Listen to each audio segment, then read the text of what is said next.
started. I'm going to turn it over to Jackie, who will start us. Well, thank you everyone for joining us this morning. It looks like we have a huge crowd. After scrolling through the screens, I definitely recognize some names and faces, and I'm just thrilled to see so many people this morning.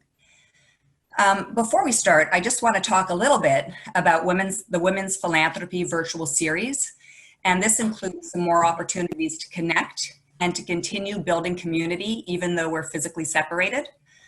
A few weeks ago, or maybe it was days or hours or months, who really knows now, the wonderful Helene Glick led a Zoom yoga for Women's Philanthropy, which was amazing. And our next event is a virtual Mahjong evening, which is this Thursday at 7:30 at night. And you could still register for the virtual Mahjong evening. And you'll get more information. You probably already have some information about this in your email boxes. Before we get to today's program, I have a confession to make. Well, actually, two confessions. The first is this is the first time I've brushed my hair, worn earrings, or put on street clothes, at least on top, in very many weeks. And the second is, had this been a month ago, I would not have been able to participate because pre-COVID, we didn't have Netflix at this house, but we do now. And Unorthodox is actually the first show that we watched, not the last, but the first show that we watched on Netflix, and we loved it. So I just wanted to say that this morning's program is obviously very different than what we would typically do, as normally we would be physically together for such an incredible speaker. But one of the great things about technology now is that we don't have to be in the same room to participate in this program. However, being in the same room is still obviously important. I have my two college kids home with me, one right here, and I may never have this concentrated time with them again. So, I'm looking at this as a great opportunity, just like technology has given us the opportunity to connect online. We also have an opportunity to connect offline with our families. So I hope we can all just, take a moment to enjoy it. So this morning, we're too big of a crowd to do a regular icebreaker. So if everyone knows how to use the chat box, if everyone can please write in the chat box one word that describes your reaction to the Netflix show Unorthodox. Actually, Jackie, because there are so many people, we disabled the chat box for security reasons. Oh, sorry. Okay. That's okay. All right. Well, I'll give my word. How about that? My word is, when I watched the show, the first thing that came to my mind was bravery. And I think that's a pretty good segue to our speaker, because when I think about bravery, I think about our speaker this morning. We are thrilled to have Abby Stein here. Yes, no shaking heads. We're thrilled to have her here today, or on Zoom today, to share her experience working on the show Unorthodox and even be playing an extra, and answer any questions that we have at the end. Abby Stein is a Jewish educator, author, speaker, activist, and former rabbi. She was born and raised in a Hasidic family of rabbinic descent. She attended yeshiva, completing a rabbinical degree in 2011. In 2012, she left the Hasidic world. In 2015, Abby came out as a woman of trans experience. Recently, Abby beautifully describes her experience on the set of Unorthodox in an article she wrote, saying that dressed as a Hasidic woman was an opportunity to reclaim myself and my traditions, to reclaim what it means to be a woman, to reclaim what it means to be Jewish, and to reclaim what it means to choose. I'm going to turn it over to Abby in a second. We will be opening it up for questions when Abby is done. Since the chat box is disabled, if everyone could just email their questions to Ari. Malky, are you able to put Ari's email in the chat box? Okay, so Malky will put Ari's email address in the chat box, and if people could just send Ari their questions at the end, Ari will ask Abby, put together some questions and ask Abby those questions at the end. So again, Abby, thank you so much for being here, and it's all you. Thank you. Hi, everyone. I need to say something, and Ari, you're probably gonna have to text me. My internet sometimes gets spotty, specifically now when there's 6 people working from home who are using the same internet, and I assume some of you might be familiar with that. I have a better connection on my phone, but a better view from my computer. So if we run into trouble, don't worry. I will just let me know and I will reconnect from my phone. Okay, I mean, usually the video will be a bit spotty or like make trouble and the audio is good, so we should be fine. First of all, thank you all so much for having me. This is not my first interaction with the DC Jewish community, and definitely not with the DC Jewish women's groups. I didn't even remember, I kind of feel bad, but there was a few hundred people there in person, but I actually met Ari at something called Her Torah, which I assume some of you might want to check out if you don't know about it yet, which is a DC, I think it's DC based, right?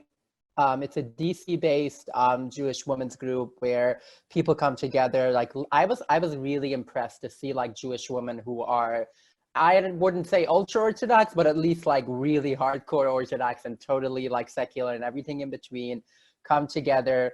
And it's studying. I think it's focused on, I don't know if it's always focused on Jewish texts, at least my session was, but I think it usually is.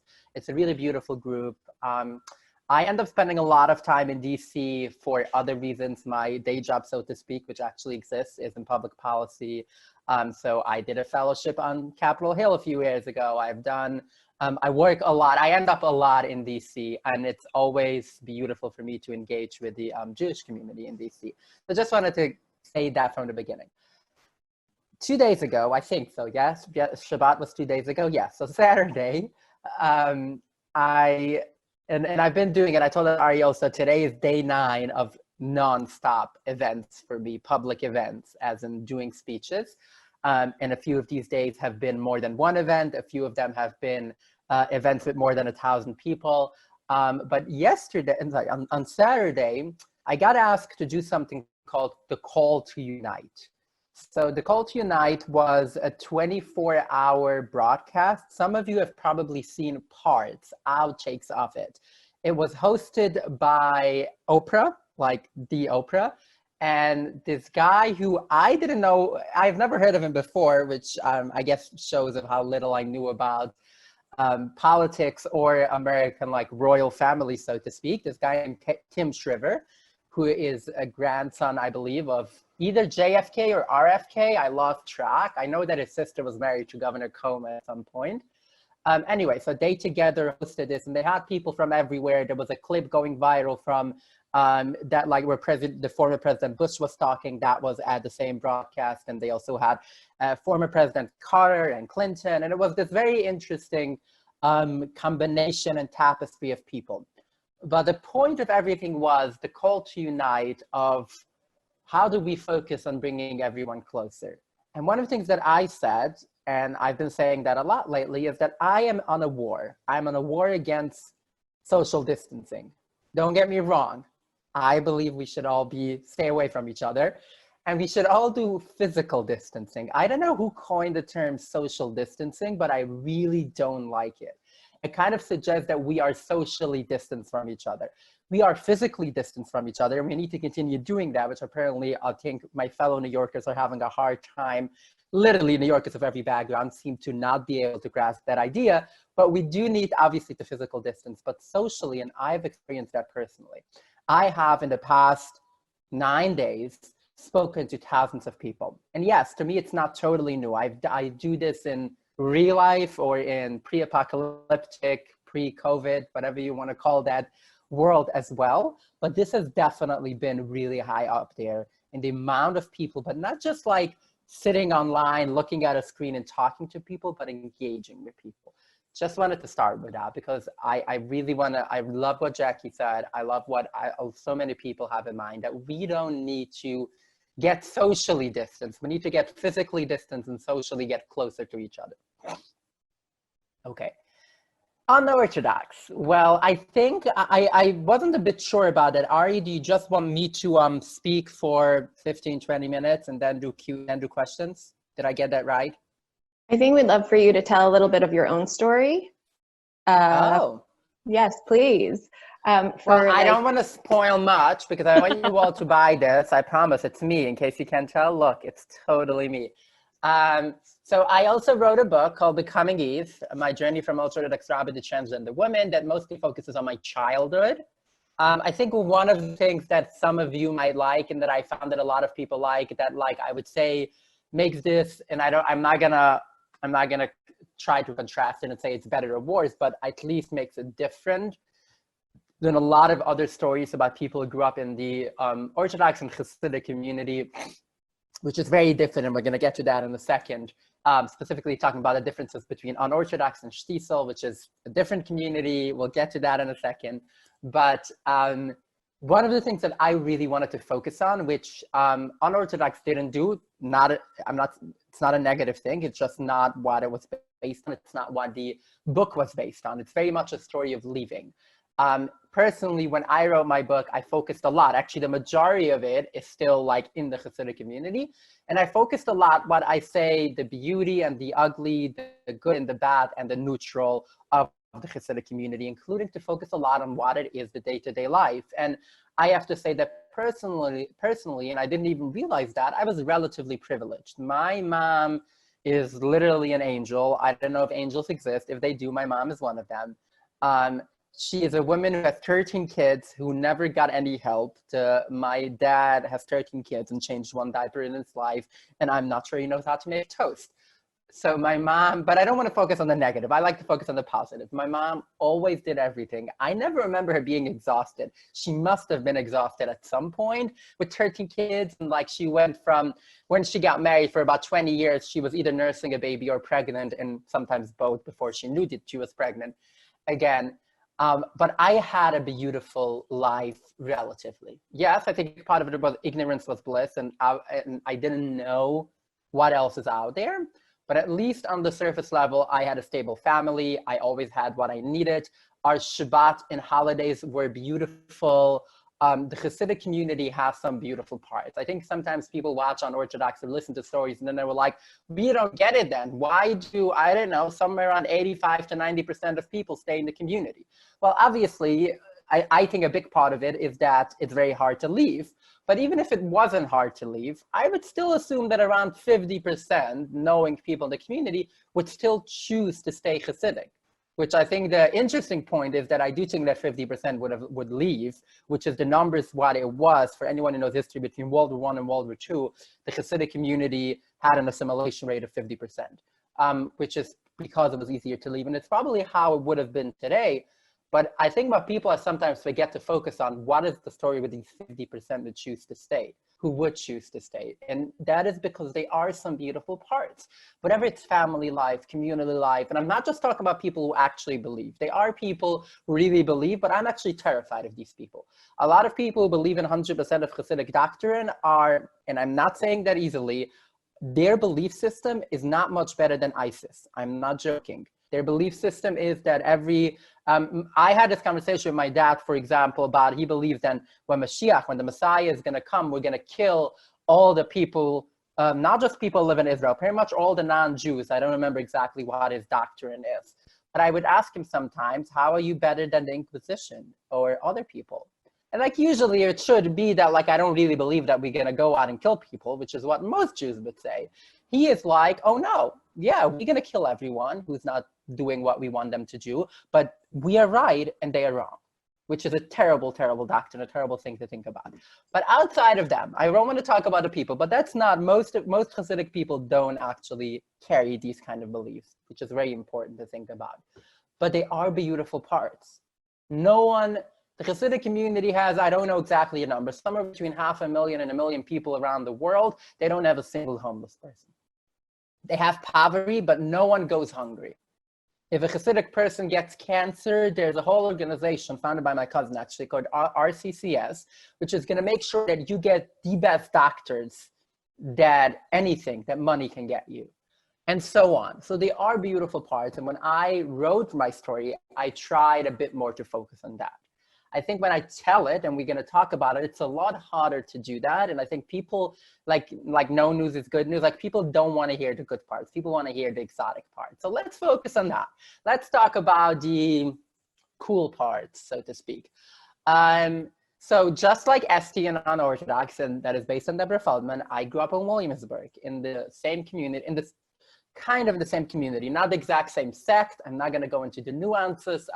A lot of people lately I've seen keep thinking that the Hasidic community consists of Chabad, which is like, you know, different, and they don't wear the fur hats and they have internet and they don't speak Yiddish, or at least they also speak English, versus Satmar. Well, here's sorry to break it to you, but Satmar doesn't even make up, if I would say 10%, that would be a lot of Hasidic Jews outside of Chabad. For those of you who might know Chabad, and I assume that's usually for non-Hasidic people, that's the one Hasidic group you might know.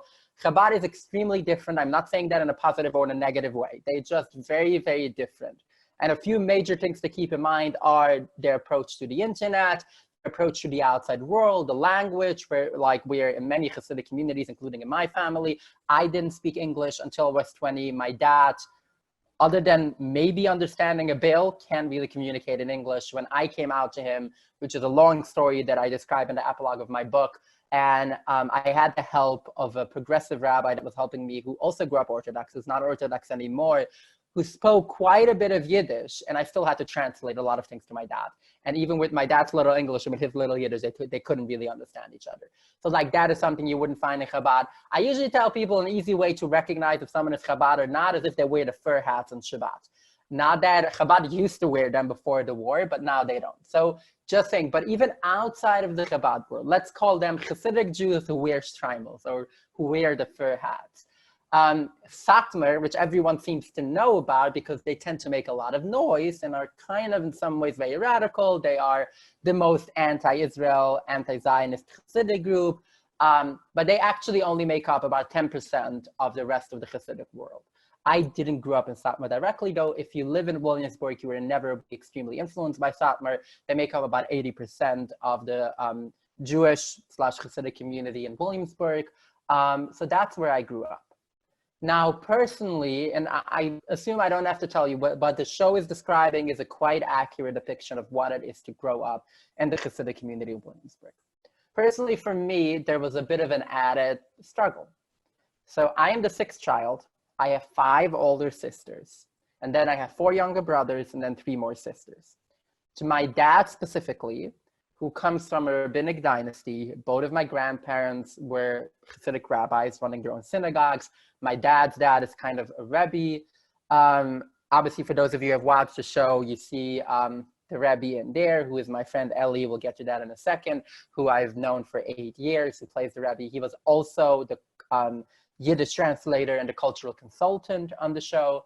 So like a Rebbe, and for those of you, a very brief thing of what a Rebbe is is not a rabbi. I sometimes say some Rebbes are rabbis. Most rabbis are not Rebbes. Some Rebbes are not even rabbis. Point being, a Rebbe is something totally different. They very often go hand in hand, and even if the Rebbe might not be, if there's a Rebbe who might not be formally ordained as a rabbi, they are still usually relatively well educated. But it has happened that there are Rebbes who, sorry for saying, don't know nothing. They don't really know what they're doing. Because Rebbes today, it's very much like a monarchy. The term that comes to my mind a lot that people I think get is an Ayatollah. A Rebbe is not just, imagine a pope and a king and a CEO that doesn't report to a board combined. Today, this is what a Rebbe is. They are the spiritual, institutional, and political leaders of Hasidic communities. They set a tone. They ultimately oversee all the assets, which in big communities could be, I know in Satmar at least, they said when the last Rebbe passed away that he left assets of $500 million. And that's outside of the cash. There were rumors that he left like a stack of cash that was, I don't know. I don't want to say something I don't know for sure. But at least this is what the Rebbes are. And another part of that is that it goes from father to son. Or if there is no son, that's the part where they become even more misogynistic than the British royal family. The daughter will never become Rebbe. If a Rebbe dies and has no son, it will be usually a son-in-law. That actually happened in a big Hasidic community called Bobov that was founded in Europe by my direct ancestor of mine, and the Rebbe after the war was my uncle. And then when he passed away, he had first an older son, but then when that son passed away and only had two daughters, one of the son-in-laws became Rebbe. So that is how that works. So my dad came from families like these, and by now they are very much like, for anyone who's ever tried studying European royal families and they keep like marrying themselves, that is how my family looks. I like to say I don't have a family tree, I have a family bush, quite literally. Is everyone here above age? I'm gonna say it anyway. I sometimes joke that I'm not allowed to masturbate because it's incest, because I'm my own cousin. Many times over. My son is legitimately my third cousin. I have one sister that's already married to my mom's first cousin. I have another sister who got engaged a few weeks ago to another one of my mom's first cousin. Out of the 12 kids, my parents have 13, one of them is 16, but other 12 were either, I was the only one who was divorced, everyone else is still married, and then one that's engaged. All of them share a direct ancestor with us in the past 150 years. Otherwise, it wouldn't have even happened. And we don't even consider that cousins. We call that Rabbish, which means you come from a rabbinic family. And they have been in control of the community for the past like 150 years. If you're not part of a rabbinic family, I'm not saying it's impossible, it happens every now and then, but it's almost impossible to become a Hasidic Rebbe. So for my dad, he had 5 daughters and he was getting extremely anxious, and he used to say that he was convinced that he's never gonna have a son again, that he's just gonna have a lot of daughters. And he told me throughout my whole life how excited he was to have a son. And throughout my whole life, I would listen to him and think, I am really sorry, Dad, but I'm gonna disappoint you. He had 4 more. I have 4 younger brothers, so don't need to pity the man, he's fine. But it was a really big deal, and it was something that I grew up with and I was struggling with. I personally didn't know that trans people existed outside of what I was feeling. I obviously had no word for it until I was 20, which is when I got online for the first time. Which is another part, some of you might know that the Hasidic community, at least formally, is putting up a battle. Going back to numbers, I don't know exactly how many, but I would assume somewhere around 50% of Hasidic people have never been online. I know my family is maybe a bit more devoted than the average family, but I know out of my family, I said like 12 siblings, at least 9 of them have never been online at all. And the oldest one is almost 40 and has a 17-year-old child. So that is the norm. That is how the community is supposed to be. So I didn't, at least that's the formal community policy. I will say that everyone who wants to have an internet connection gets an internet connection. You can't fight the internet. It's a whole other conversation. I'm not gonna go into that right now. For me personally, that was a big struggle though. So I would go from, and I describe that in my book in more detail, I would rotate between trying to devote myself, because on one end, at least in the beginning, I was a strong believer, but also I didn't know anything else and I wanted to succeed, so to speak. So I would rotate between being extremely devoted, between following all the rules, studying to become a rabbi, and being a total rebel. I pretty much had a boyfriend. I didn't know the word for it, but when I was in an all-boys yeshiva of 400 students, because shocking, when you take a lot of teenage people with a lot of testosterone, that's the best way to put it for me, I guess, and you put them, as they're going through puberty, you put them in an isolated campus. The yeshiva that I went to, yeshiva / rabbinical school / high school / seminary, it doesn't really fit into the general education system. And I went to one in the Catskills. Some of you might know it as the Borscht Belt. as it used to be, though by now it's only left, like during the year, there's literally nothing there. But shockingly, when you put a lot of teenagers there, their bodies sometimes figure out shit. Sorry, pardon my language. But we figured out how stuff work, even if you don't have any sex ed whatsoever. Which is a part that I want to say, and obviously I assume there's going to be a lot of questions about that. The question about the sex ed and unorthodox, well, here's the spoiler. They are giving way too much. And I personally, I was married. Oh, forgot to lead with that. So I got engaged in a Hasidic, again, an arranged marriage at 17, and I was married a year later to my kind of second cousin, twice removed, whatever, my third cousin, whatever, to my cousin. And then both me and my ex got Hasidic sex ed.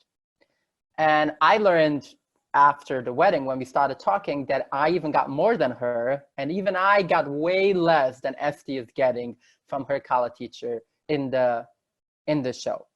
Obviously, I think what the issue that a lot of people have been having, and I keep seeing all these panels where you have Orthodox women, aka usually modern Orthodox or at least not Hasidic, kind of like complaining that the show is not accurate because, hey, we had a different sex ed. Yes, no one said. And a lot of people think that the name is a bit confusing. The title is Unorthodox, and it might be a bit confusing because that's the name of the book. But if you go back and listen to the show, they never use the term Orthodox in the show. They make it very clear that this is Hasidic, and they're talking about one specific Hasidic community. Though I would say I didn't. I got my sex ed in a sect called Vishnitz, which is where I grew up, and I literally got it from the person who at the time was the Rebbe, our Rebbe's right hand, and now the Rebbe passed away a few years ago, and now he's the Grand Rabbi, he's the Ayatollah, whatever name you want to put on the Rebbe. So I got it like from the source, so to speak, and he is the one who would give sex ed.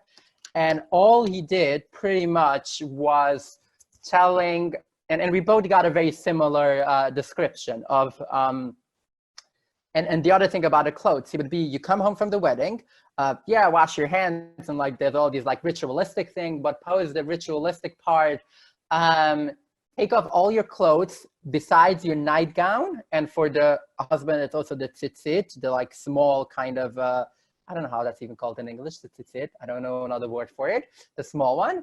And then he would say like, get into bed, lie next to each other for a few minutes, ask each other if you're ready.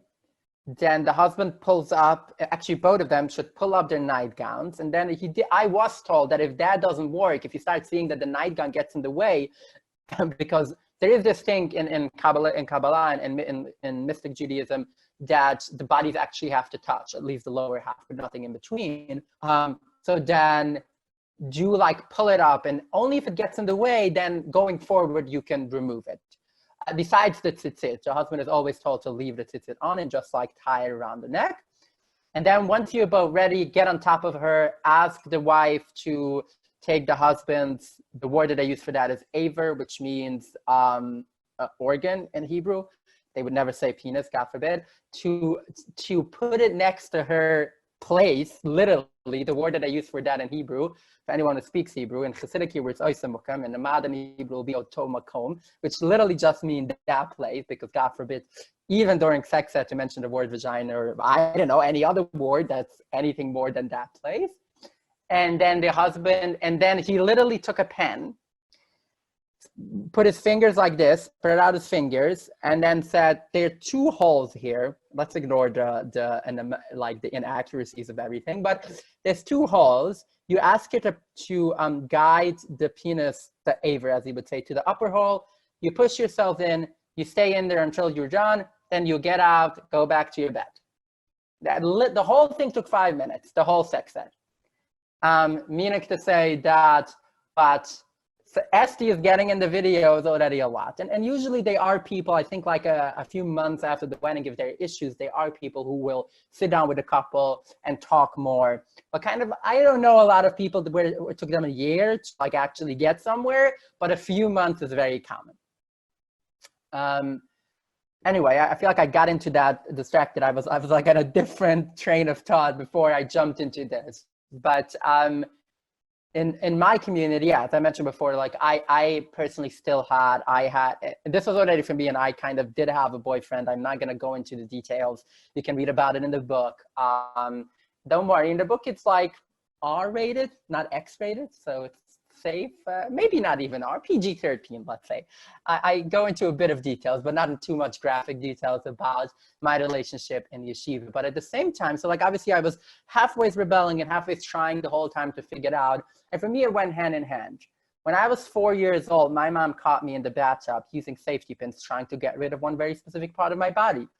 Until today, I can't explain it. I don't know where that came from.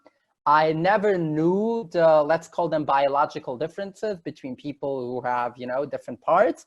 No one ever explained it to me. I had 8 sisters, but never saw any of them or any of my brothers naked. That was extreme, even at home.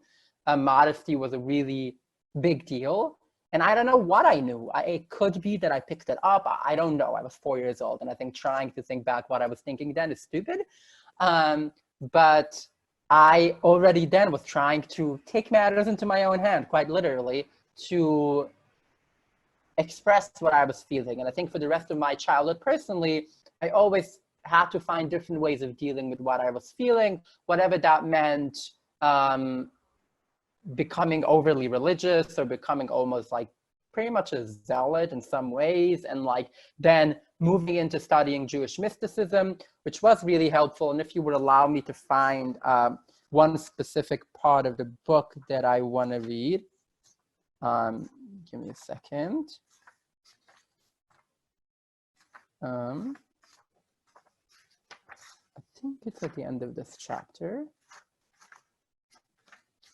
Obviously it isn't. Okay.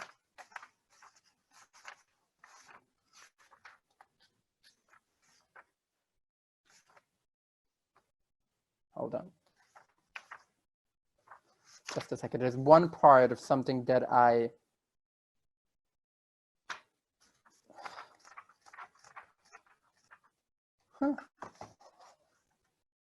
just a second. I think that's a good piece.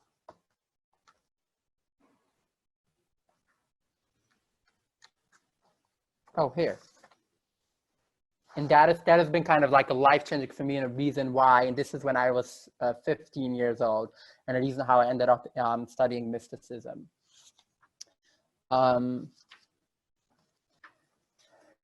It was early on a Friday morning that winter when I reached chapter 9. I'm talking here about a book called, in Hebrew, Sha'ar HaGulgulim. It's one of the 9 books written by, or the teachings of Rabbi Isaac Luria, known as Dari, the father of modern Kabbalah. And I was studying one specific book. The chapter focuses on the gender of souls and how different souls may enter different bodies throughout time. I was sitting at my usual place at a table mounted to the eastern wall of the study hall. There were only a few other students in the study hall at that hour, and the room was quiet. In front of me was my book on my bookstand, which I had been reading in the dim light, drinking a cup of Taster's Choice as I turn my pages. By the way, I'm still addicted to that. That's what I'm drinking to this day. I know, don't drink instant coffee, but I haven't changed in some ways. In chapter 9, I read, at times, a male will reincarnate in the body of a female, and a female will be in a male body. The words jumping up from the page in front of me. I froze. I read it again and again and again. For the first time, after 15 years, I found a text that justified my existence. Maybe I wasn't crazy after all. I stood up from my chair and left the study hall, walking outside into the cold air, into the forest, where I cried like a baby. So FYI, this is a 16th century text, which some people, and I'm not going to go into that. I know, Ari, you were probably there when I taught a lot more about that at the Her Torah event. I have online for anyone who wants. Look up Sefaria, sefaria.org, and just look up my name. I have 50 source sheets there which focus on that more. But for me at the time, we're not doing a text study here, so we're just doing stories. So at the time, that was the first time I read or heard anything that made sense to me. Should I just start taking some questions or continue to talk? I think an initial reaction to maybe a little bit about your involvement with the Oh, yes. show, and then also maybe some of your reactions to it, both having consulted on it, played an extra in it, and kind of knowing a little bit more about the nitty-gritty from your own background and also from being in the actual kind of room where it happens, as they say. Great. Thanks for doing that. Just FYI, as you all might probably tell, I hate talking out of notes. So I literally just talk out of my heart. So I sometimes like lose track of what is the most important things to share. I hope no one is bored yet. So yeah, so Unorthodox. So I don't know Deborah Feldman that well. We met maybe a few times, but that had nothing to do with my involvement. She actually wasn't involved in the show that much. She does make a cameo in one scene that I'm not gonna give away which one. You're all welcome to go and rewatch it and find where she is. But she would like, I was on set for a total of amongst like a total of like 14 days, I think. I'm trying to remember exactly, like different days in different places. And yeah, it was, so Ellie, as I mentioned before, Ellie Rosen, who plays the Rabbi, so he was initially hired as the Yiddish consultant, as the Yiddish translator and cultural consultant. He grew up Hasidic in Brooklyn. So I have known him for 8 years. He was one of the first people that I met as I was leaving, before I even left the community, which I do want to say, like in the show, it's like Esty stands up one day, goes to Berlin, the next day she already makes friends, and 4 days later, she's already like, I don't know, accepted into a conservatory. That doesn't happen to anyone. It didn't even happen to Deborah Feldman, but it was a limited series of only 4 episodes, so they had to push everything in there. So it was a process for me. It was a long process in general. Anyway, but that's when I met Ellie. We were both kind of leaving at the same time. And then I was in Berlin over the summer. So the vast majority of the show was shot in Berlin, even the scenes that are set in Brooklyn, including their house, the mikveh.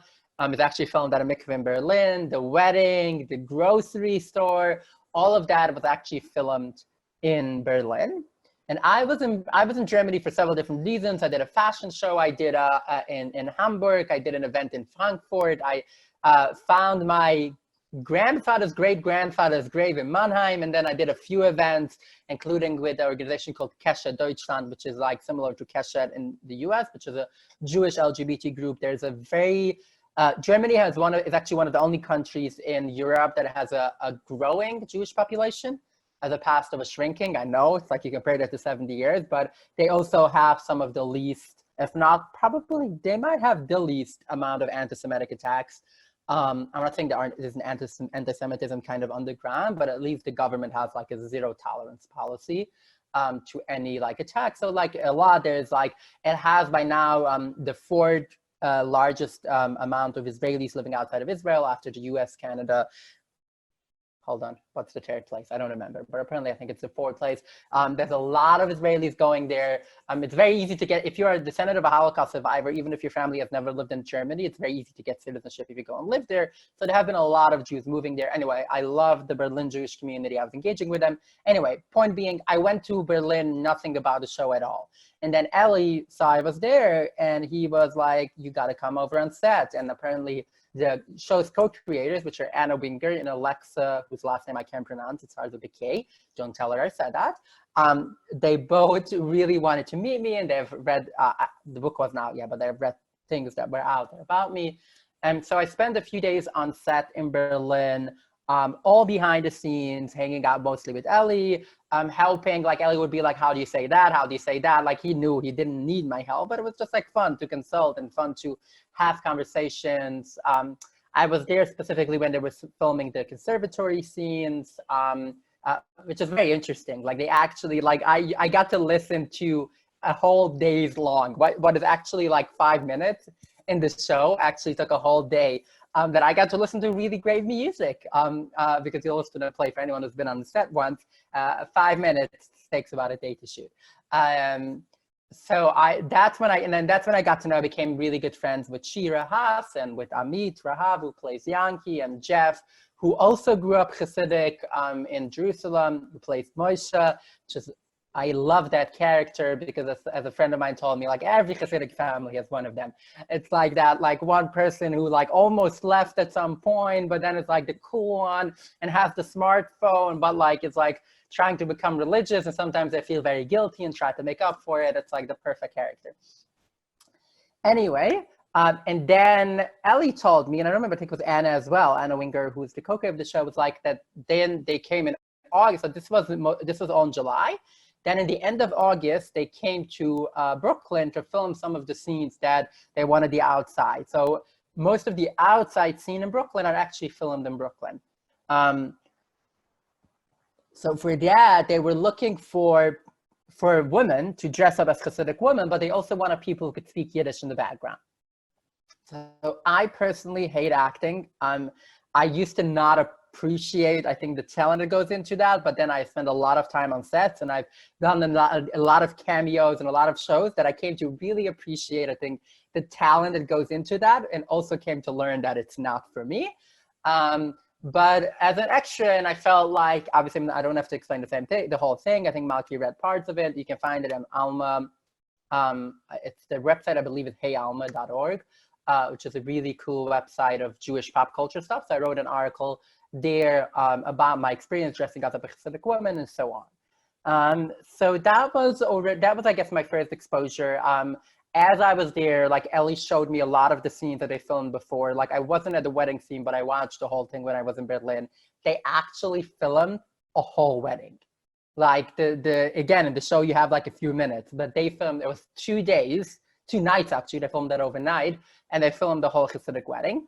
And I watched, and I like kind of wish that they would just like release the footage of the wedding as like a separate, like, I don't know, documentary or like a clip. It was very beautiful, very well done, very amazing. Now, personally, after like watching it after that, so I watched episode 1. There was a premiere at the JCC in Manhattan a month before it came out. So that was like right before we all went into lockdown. So I was at that as well. So that's when I watched episode 1. And I like, the one thing that I loved was obviously the lesbian mother, who is actually lesbian in real life. I know her mom, Shoshana. She was actually, I did an event last week where she was in the audience when we're talking about Unorthodox. So like that's a real, but I as an LGBTQ activist, I love the like lesbian twist, which was really beautiful. And then I watched the other 3 episodes like everyone else on March 26th. I mean, probably not everyone else, but that's when I watched it. And to me, I have to say, like, there wasn't a lot of new things. I wasn't surprised by anything.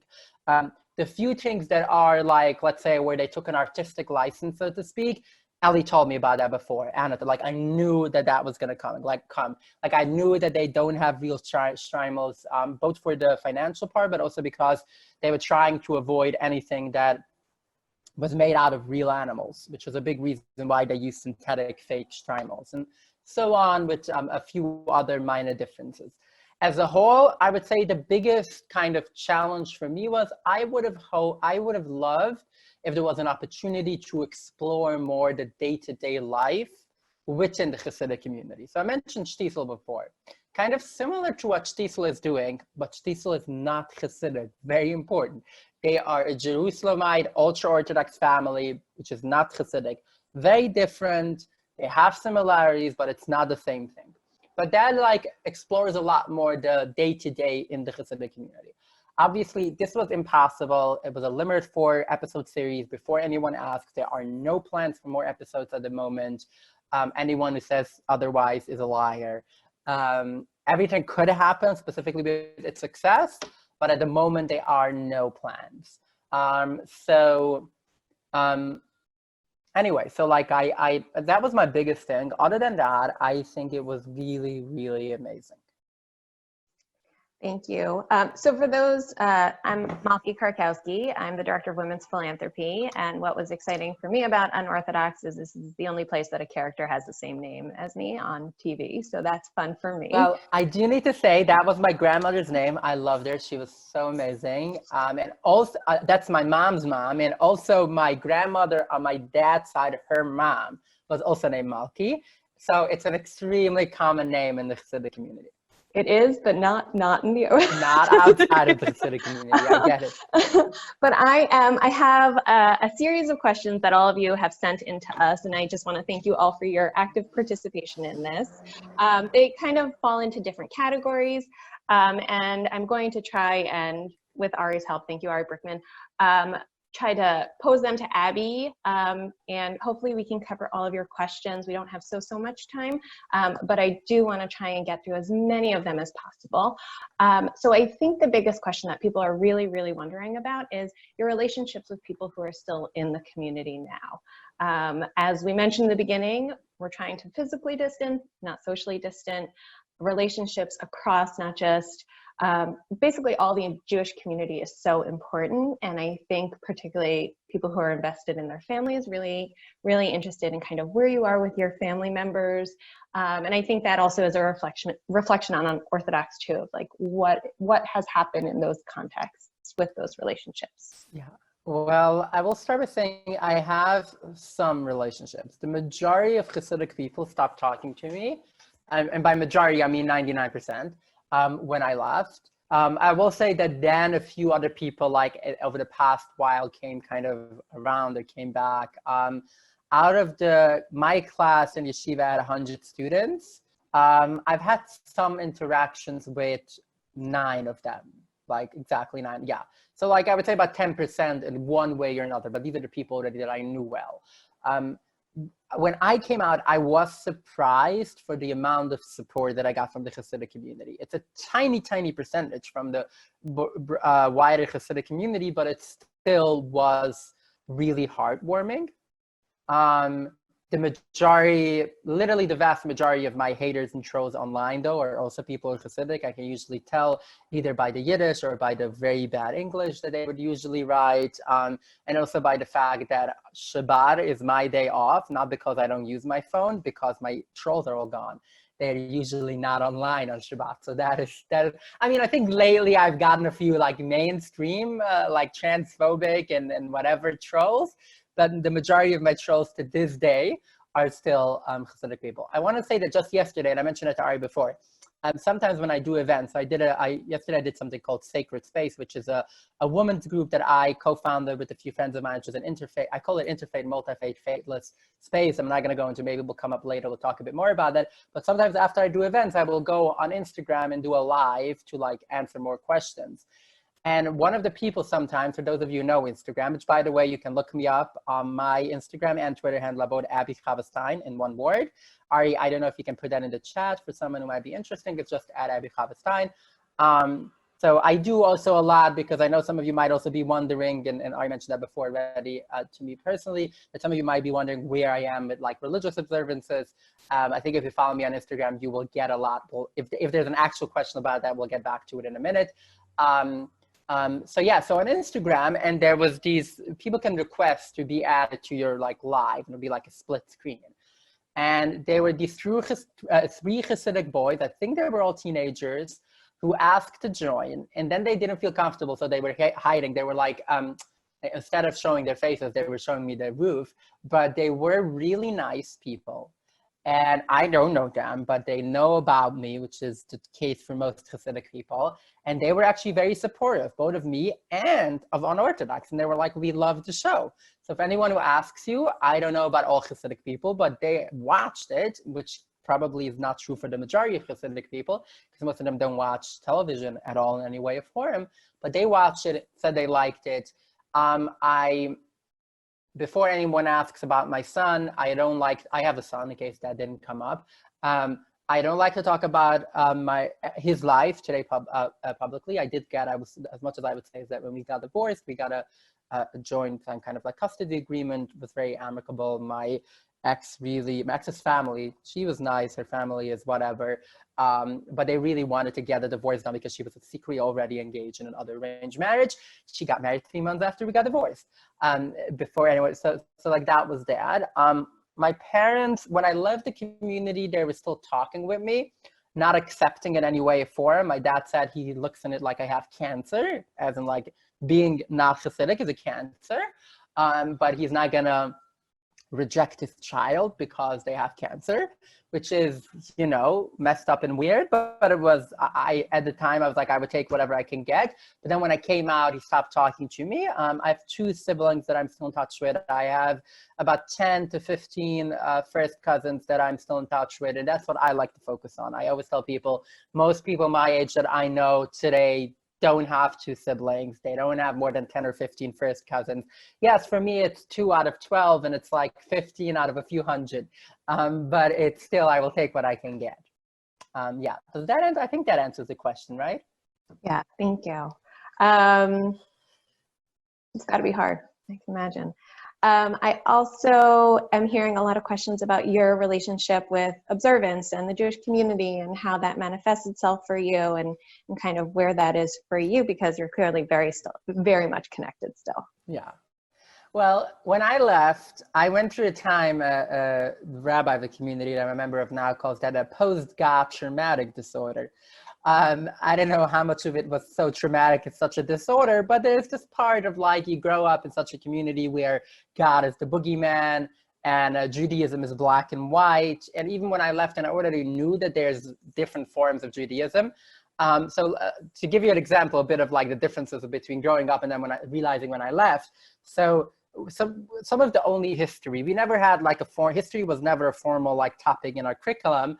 But we were told about it. We were always like given like not official classes, but we were told stories about the Holocaust and stories about, given that I was in Williamsburg, where like 90% of the people are of Hungarian, Hasidic people are of Hungarian descent. I wasn't, but that made me kind of like different than everyone else because the majority are. So they were talking about something called in Yiddish the Teilung, which was the official kind of separation between it's a kind of a bit of when Orthodoxy was created and kind of invented. And like what used to be called in Hungary, the Logan, they're still around. Kind of a very similar to conservative Judaism today, or like even Reform Judaism in the 19th century, kind of that idea. They started adding like organs in the like synagogues and mixed seating and that kind of thing. So we were talking a lot about it and how it needed to happen, how we needed to separate because all these Jews who were not Orthodox are terrible people, blah, blah, blah. But also the message we were always told, it was always told as history, and we were told more than once that we won, as in the Orthodox Jews won. And another reason also the Holocaust, partially why the Holocaust came was because so many Jews were assimilating and so many Jews were becoming Reform. And then as I was leaving, I was legitimately shocked to learn that Reform Judaism is still bigger than all the other Jewish denominations combined. Or that, and I remember having this conversation with my dad as I was leaving, I don't get it. So you're telling me, and he actually would say that the Holocaust came because Jews were assimilating. So before the war in Europe, about 50% of European Jews were kind of Orthodox. After the war, only about 10% were. So if that's why God or whatever that is sent the Holocaust, he is really a failure. He can't really figure out his stuff. Anyway. So that was kind of the God I grew up with, the kind of religion I grew up with, and I fully rejected that. For a while, I didn't want to have anything to do with Judaism. I sometimes say, if you imagine my Jewish observances and practices on a circle, I started at point 0 where ultra-Orthodox Hasidic, I made a 180-degree turn, got so angry I destroyed the circle. After a while, to me, it started with simple things, with food and with like really starting to miss certain messages, and I think to me, it was a kind of almost like a switch that flipped. That realization that it's now all or nothing. The realization that I can appreciate, enjoy, and explore parts of both my background and Jewish traditions that I didn't know growing up, and not just be okay with it, but that is beautiful. I think that has really been, to me, over the past few years, something that has really that I've really been very comfortable with and very strong believer in. That it's not just that we are allowed to, it's not just that we can be, or we would say cherry picking, and growing up, we would make fun of it, and now I'm like, that is so beautiful. I realized that and people sometimes ask me, do you miss anything of your background? And I'm like, I don't miss anything other than my family. If I want something, I do it. I love like Ashkenazi Hasidic, like unhealthy fried Jewish food. I love it. If any of you follow me on Instagram, you're gonna see me every Friday with pictures and whatever it's challah or the homemade gefilte fish made out of salmon. If you haven't had it yet, you haven't had real gefilte fish. It's amazing. And chicken soup and cholent and kugel and like on holidays. I love making it all. I love the messages that come attached with Shabbat. Not the one that's telling me that if I turn on my phone, the boogeyman in the sky is going to get really angry, but the one that's telling me that once a week, make a short stop. And I don't have a lot of time to go into details, but to me, I started lighting Shabbat candles 5 years ago for reasons that had literally nothing to do with God or religion, but simply because I needed something to ground me. And I haven't missed a week ever since. And it has really helped me. I love Jewish text, both our appreciation for text, but also the way I can explore text today that is very different than the way I was taught to explore it, and so on. So I really came to appreciate that the most, one of the people that I would consider my teacher and maybe even my Rebbe, if that exists, is Reb Zalman Schachter Shalomi. He was kind of the founder of Jewish Renewal, at least one of the people. And he used to say the only authentic Judaism is the Judaism that recognizes that there is no authentic Judaism.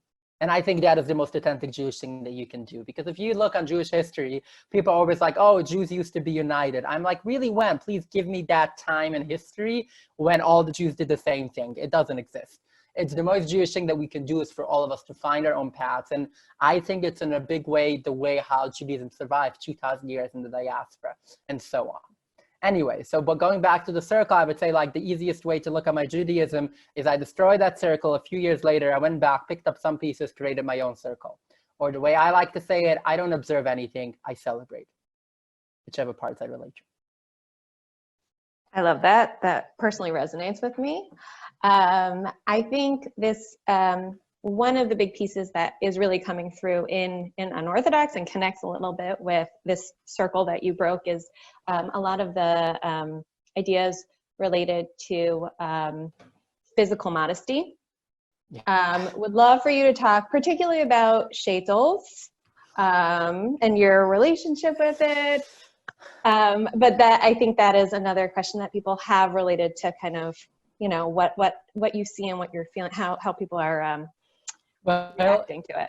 Here's the spoiler. My family doesn't wear shaitels in a radical way. Another one of my direct ancestors, which are most Hasidic rabbis in my case, but this one specifically is on my mom's side. His name is Rabbi Chaim Halberstam. He was hands down the biggest Hasidic rabbi in Poland during his time. We're looking at mid to end 19th century. He was before the Holocaust, the vast majority of Hasidic people, at least in what is now Eastern Poland, what at the time was called Western Poland, were followers of like his dynasties. Anyway, he actually believed, and he writes that in his book, it's published, that wearing a sheitel is forbidden by biblical law, and that a woman who puts on a sheitel should be divorced, and she wouldn't even get the money that she's owned in ketubah because it's whatever. Very harsh against it, and my family still sticks to it. So both on my dad's and my mom's side, I have not even a handful of first cousins out of hundreds who wear shaitels. It's extremely harsh, and marriage, an arranged marriage wouldn't happen. Like it would really sometimes, like if that would be the break it or make it, it would be break it. Like if an arranged marriage comes down to wearing a covered wig or not wearing a wig at all, it has to be no wig, otherwise it's not gonna happen. As I've mentioned, I have like now 11 of us got married. I have another sister that's engaged. All of them, my sisters and sister-in-laws, all of them wear what's called a shpitzel, which is it's kind of like a small piece of silk under the tichel, kind of very similar to what the Kala teacher wears in Unorthodox. And these are literally all of my aunts, great aunts on all sides. That's what they wear. So that is a bit what I should say before I get into talking about shaitels. Now, in the Hasidic community, and actually it has nothing to do with Hasidic, their customs around head covering are actually just come from what religious Ashkenazi Jews have been doing. It's just, it was left only for them. So, for example, the head shaving, that's not actually Hasidic custom. It predates the Hasidic movement by a lot. It was a rule that was made, I think it was the 14th or 15th century already, by something that was called the Va'ad Arba Aratzot. It was a consortium of rabbis and rabbinical courts from 4 countries. And it was during that time, as far as I understand, I might be wrong historically, but as far as I understand, that even Christian women up to that point used to cover their hair. And at that point, it started to stop, and you would have like at least Christian women who were not nuns, which was very much everyone around where the Jewish community in Europe was living, stopped covering their hair. The rabbis found a conundrum. How do we make sure that the Jewish women continue to cover their hair? They made a rule that you need to shave your head.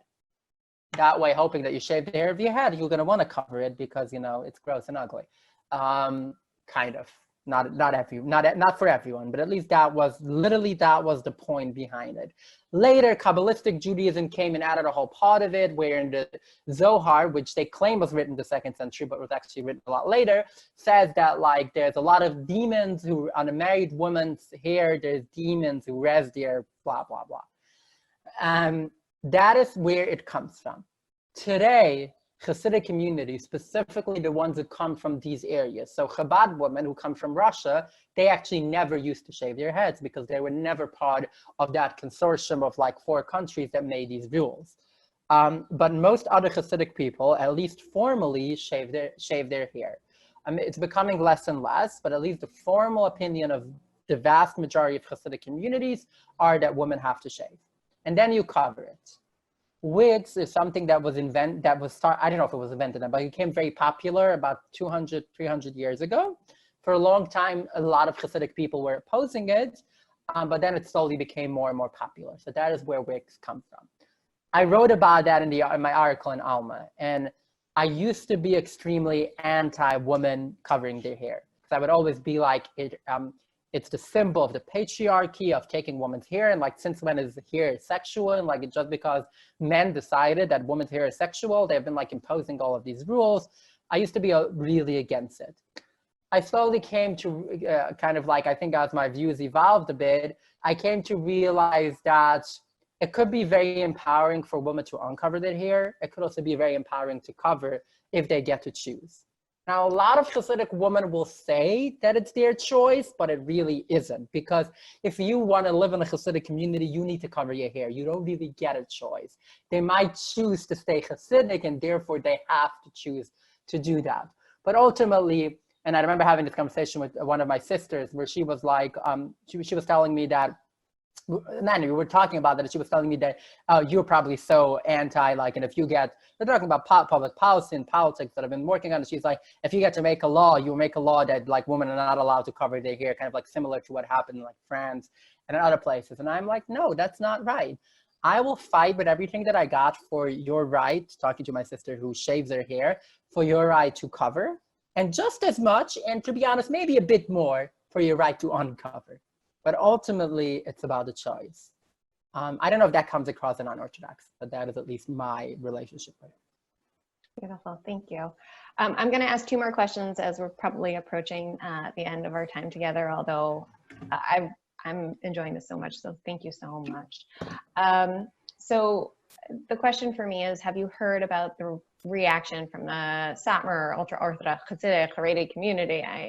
What has been the response? And okay, there have been a lot of reactions, but I do need to say that, as I mentioned before, about 50% have no internet access, so I have no idea what they think and they probably don't know much.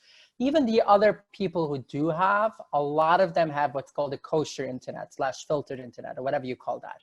Netflix is 100% blocked on every filtered internet, which means that I've seen a lot of people writing about it on like Yiddish forums, which exist, or like Yiddish Reddit, which is also a real thing. It's not called Reddit, but like similar to that.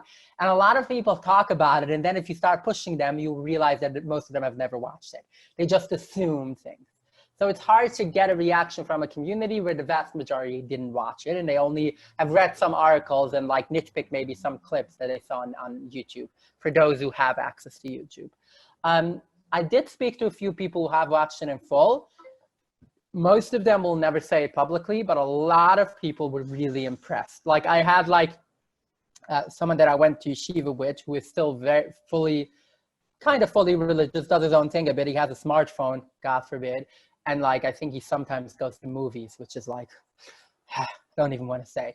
But he like calls me up right after he watches it, and he's like, where did they get their sex ed from? That is way too much information that a college teacher is giving her. So that was one reaction. And obviously, as I mentioned before, I had these like Hasidic teenagers who had watched it and told me they loved it. There has been a lot of positive. Ironically, the most negative reactions I've seen are from Orthodox, ultra-Orthodox and modern Orthodox and Chabad people who did not live that life. And they have all been, oh, that's not accurate. And I'm like, how the F do you know what's accurate and what's not? You never lived that life. But they have been, ironically, in a lot of modern, I keep seeing these panels of like modern Orthodox rabbis, a modern Orthodox woman talking about it. I'm like, how, it's fine, you can talk about it, but don't pretend you were responding to a culture you quite frankly know very little about. So these are the people I've seen the most negative comments from people who are Hasidic and have watched it. I'm trying to think, like, I have like a cousin who's a very popular, almost like a populist, kind of like the establishment doesn't like him, but people like him a lot, kind of Hasidic rabbi. And he also watched it and he loved it. Obviously, yes, there are people who complain. I think there are also like some like inaccuracies that the only people who pick up will be Hasidic people. And like some of them having trouble, like, why couldn't it be 100% accurate? And I'm like, you realize that like Hasidic people make up what, like 0.1% of the people watching this? Like, obviously this was made for a broader audience. But yeah. Thank you. I have one final question, which I thought was really lovely and really addresses your personal story. It was submitted anonymously. We have a granddaughter, 8, who was born a boy. She declared herself at age of 4. We have all accepted her identity with love, but concern for her journey. It's amazing and beautiful. Can you speak to my mom, please? She does have some shame about her body. Would you have any message for her? Yeah, I have a few things to say. First and foremost, you go, girl. Oh my God, this is like amazing. And you be really grateful. I hope people tell her that enough, because it's not a given, even for teenagers who come out to get family support. I know it's growing. I know there's more people, but it's still far from a given. And that is so beautiful. In terms of the body, I'm not going to downplay it.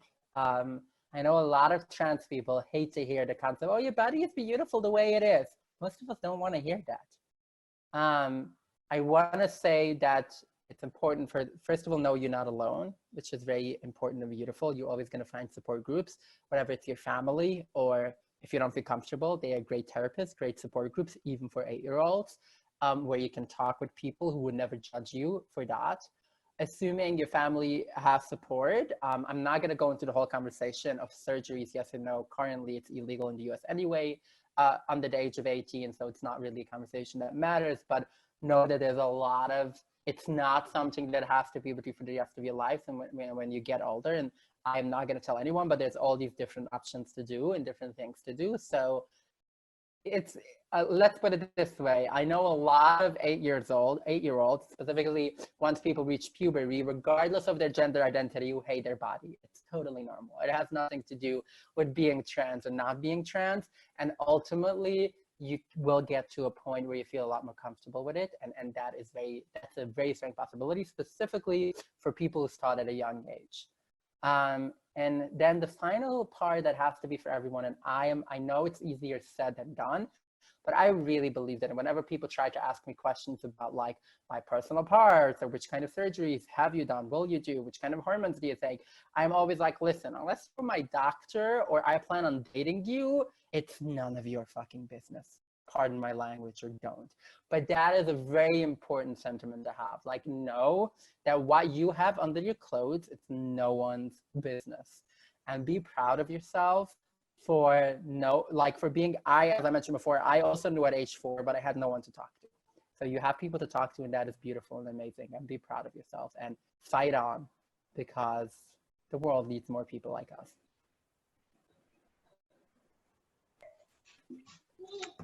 Thank you. Andy, I'm going to turn it over to you right now. Thank you, Abby, for sharing your story and unpacking Orthodox.